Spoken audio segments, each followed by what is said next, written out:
I've played Chronicles of Crime from Lucky Duck Games several times, and I'm here to give you my review. Hello everyone and welcome back to the Battlecast. I'm here to talk to you about the Chronicles of Crime from Lucky Duck Games. They were very nice enough to send me this copy, so thank you very much. And after playing it several times with a variety of my friends, I've compiled my final thoughts and my review for this game. So the Chronicles of Crime is from Lucky Duck Games. It's a cooperative game of crime investigation for 1 to 4 players. Games take around 45 to 90 minutes, and it's suggested for ages 12 and up. Game design by David Sickerell. So I'm going to go through my 3 review categories of components, gameplay, and fun factor. So first up are the components. Now, although there's not a ton of complexity in the components you get with the box, I'm a big fan of what we do have here. So the game consists of a game board, 2 decks of cards, some bigger mini game boards of thick paper containing the locations and your support team, and that's it. That's all the components, and the box, of course. I think Lucky Duck Games struck a really nice balance between components physically and what they put on the app. Too much of one or the other, and I think the fluidity and the accessibility of this game would have suffered. If you have too many components, then it's not very accessible because you're having to pull out more and shuffle through more stuff. But if it's too much on the app, then it doesn't really feel like a board game at all. What we do have for physical components are really nice. The board is such a clever idea. I love that they did this lengthwise.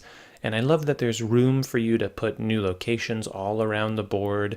And I like that you can put your character cards for people who are at locations.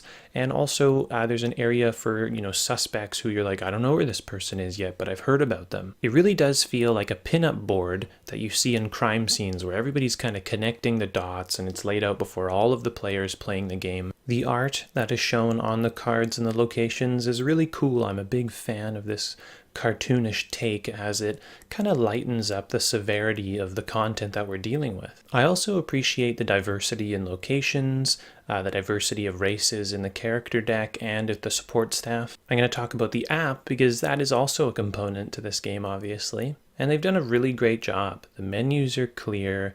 It's simplistic but colorful. I've never had a problem scanning a QR code at all during my entire experience with this game. The app runs very quickly, and the music is appropriate, although it can be stressful at times, especially if you're coming to the end of a case. And can we just talk about the box here for a second? Lucky Duck Games has made a very nice box for this game. Now, some of you may not care, but the insert is custom and it is fantastic. You can see that there's room for future expansions to come out, but also this card securing clear layer that you pop in to prevent your cards from flying around when you're moving the game is unbelievable. And I'm so used to Fantasy Flight game boxes that when I saw this, really well done. That's a big game publisher move and I love it. Well done, Lucky Duck Games. You got yourself a nice box. Now we're going to move on to gameplay.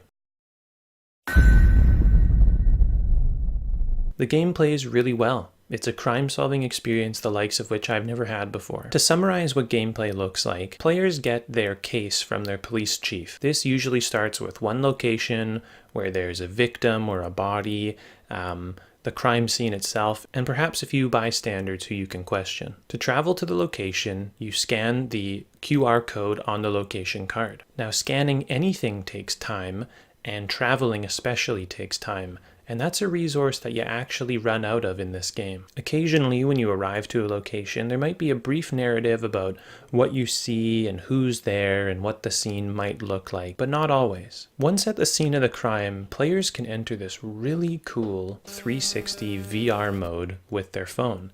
And that involves searching for clues. So you actually take your phone, you hold it up to where your eyes are, and you start looking around the scene of the crime, and it's full 360, and what you're doing is you're identifying items or objects or things at the scene of the crime that seem suspicious to you, and you're calling him out to your colleagues or just remembering themselves if you're playing on your own. Once players are done examining a crime scene, they take all the items that they have called out or they thought they saw at the scene of the crime, they take them out of the location or out of the item deck, and they put them out before the party. Players then take the phone and scan these items that they think might be of value, and the app and the game are going to tell you if it's a clue. So if you find a syringe, it'll tell you a brief description about what the syringe is, and it'll be like, you found a clue, but it won't tell you exactly the importance of that clue. Once some clues have been discovered, this is where the game gets really interesting. And oftentimes there's very little hand-holding. To talk to somebody, you scan the QR code on their character card. This enters you into the dialogue with that character. Players can then scan clues or items or other characters to talk to that person about whatever they scan. Players can also radio in their support team, which consists of the doctor, the forensic analyst, the criminologist and psychologist, and the hacker. If you call the doctor by scanning his card, you're talking to the doctor. Then if you scan the victim's body, you can perform an autopsy on the body. When talking to people who aren't your support crew, you might not want to trust everything they say, and here's an example. Say, for example, you found some footprints at the scene of the crime. So you talk to somebody about the footprints. They might say, I don't know anything about those footprints. However, if you call up your forensic analyst and get her to analyze the footprints, get a shoe size, then talk to that same person you just talked to, they might tell you their shoe size, and that would never have happened had you not inquired farther about those footprints. Interrogations are very smart in this game and well scripted. The writing in this game is excellent. If you talk to a drug dealer, they might say something like, "The cops, I didn't do nothing." These interactions just make a lot of sense. They give some flavor and some character to these people in the story. Overall, I think the writing is great, and I think the motives vary in the crimes, and the crimes are quite complex and different, and overall, it's just really well done. Now we're going to talk about the fun factor. This is such an amazing and fun and accessible crime-solving game. Accessible being the key word here. The back of the box boasts, no need to read the rules, just dive into the experience. And in that regard, it is absolutely telling you the truth. This game has a great tutorial that will completely show you how to play the game, and you can just put that rulebook aside. The game plays very smoothly. Each crime tends to have some sort of scripted events that are triggered by time passing in the game, and this helps prevent too much situations where your team is completely stumped and you don't know what to do.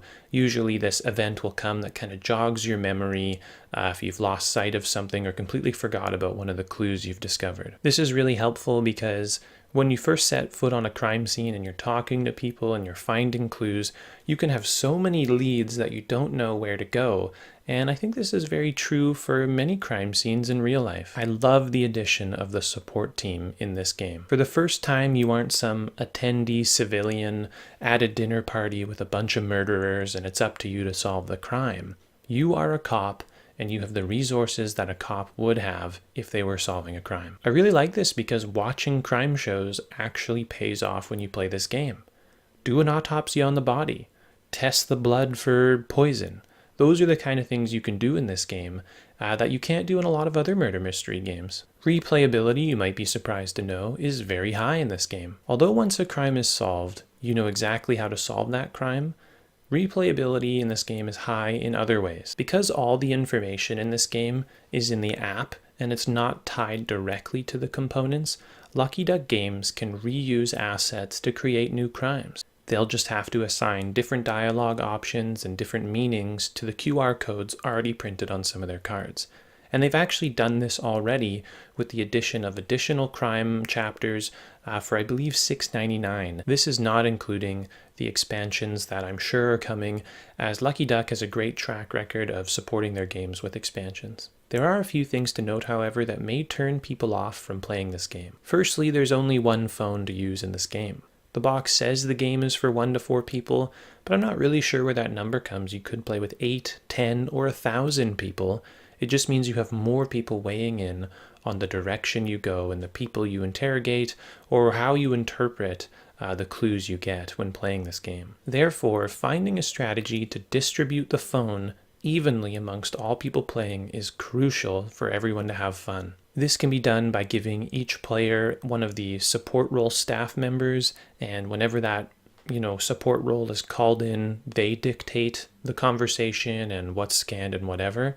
Although that being said, roles like the doctor may be called a lot more often than the psychologist or the hacker. You could also play where every time you move to a new location, you pass the phone off and that person controls everything happening at that location, and when they move, they pass the phone off, and so on and so forth. However you decide to distribute the phone, it is very important in my opinion. The other part about this game that people may not like is if you have somebody in your player group who dominates conversation, their ideas and their interpretations of clues and the direction you should travel in the story may dissuade people from expressing their thoughts.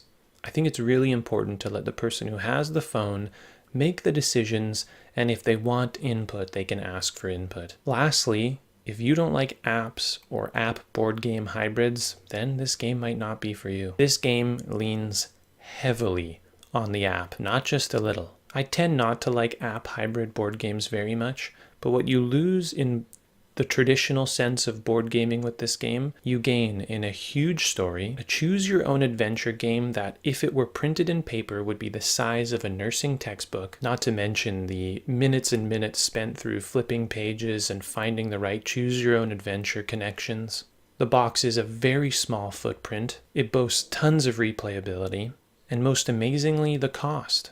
Because so much information is stored on the app, this game is $35 Canadian. I can't think of the last time I spent less than $50 on a board game, and honestly, lately they've been more like $80, $120 or more. This game is a steal for its price. Overall, we have a very unique game on our hands here from Lucky Duck Games, one I greatly enjoy and plan on playing through its entirety. I highly recommend this game, especially for the cost, and especially as one of the more accessible crime-solving adventure games out there. This game definitely gets the Battlecast seal of approval.